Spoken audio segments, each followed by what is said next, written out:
Tahukah Anda, anak hebat jarang terlahir dari keluarga yang serba ada. Anak hebat justru tumbuh dari lingkungan keluarga yang sederhana, beriman, qanaah dengan apa yang ada.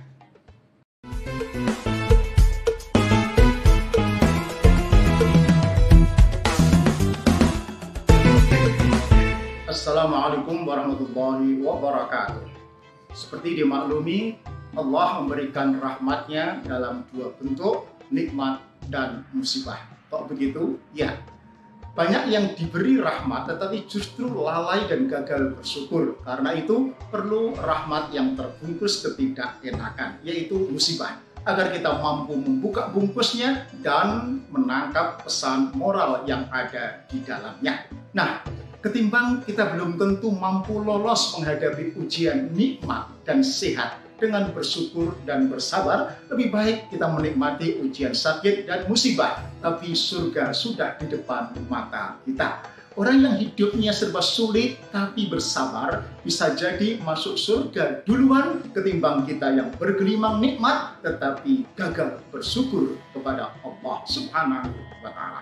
Nah, kalau kita belum mampu menjinakkan virus COVID-19, kenapa kita tidak mengakrabi saja, nikmati puasa di tengah pandemi corona ini dengan ibadah di rumah, saling belajar menghadapi dengan syukur, sabar, namun tetap ikhtiar, memperkuat soft skill, menikmati hidup sederhana.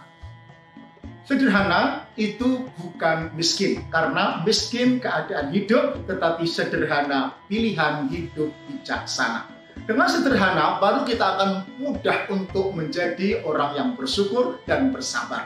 Contoh, gaji 7 juta terasa sedikit bagi yang expensesnya 10 juta. Tetapi itu banyak bagi yang belanjanya hanya 5 juta.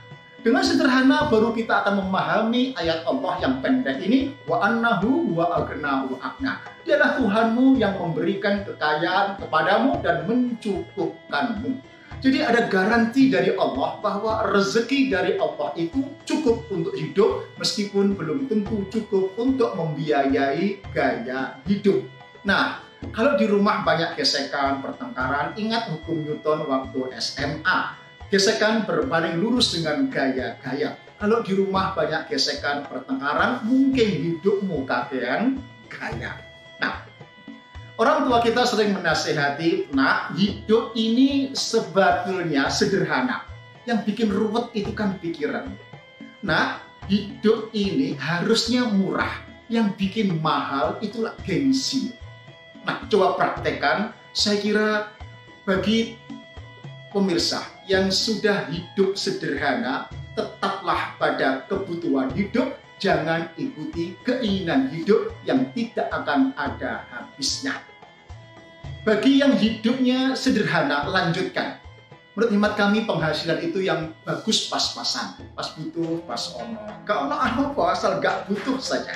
Nah, bagi yang terlanjur kaya, rekayasalah untuk tetap hidup sederhana agar anak-anak kita tahan banting menghadapi kehidupan yang serba materialistik dan hedonistik seperti sekarang ini.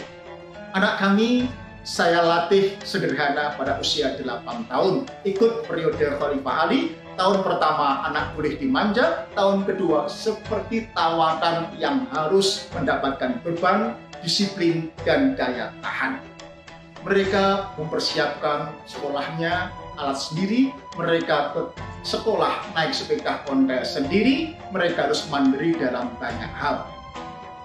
Banyak orang yang ingin anaknya tahan banting, tetapi nggak tahu bagaimana cara mendidiknya. Menurut hemat kami, agar anak tahan banting, caranya dibanting sesuai dengan perkembangan usianya. Artinya, anak diberi beban, diberi tanggung jawab, mulai dari di rumah, berangkat ke sekolah, sampai kemudian menghadapi masalah-masalah pergaulan di lingkungannya. Seorang Warren Buffett, orang paling kaya di dunia, juga berpesan bahwa orang sukses bukanlah orang yang hebat dalam segala hal, tetapi orang yang mampu menemukan hal sederhana dalam dirinya lalu mensyukurinya. Assalamualaikum warahmatullahi wabarakatuh.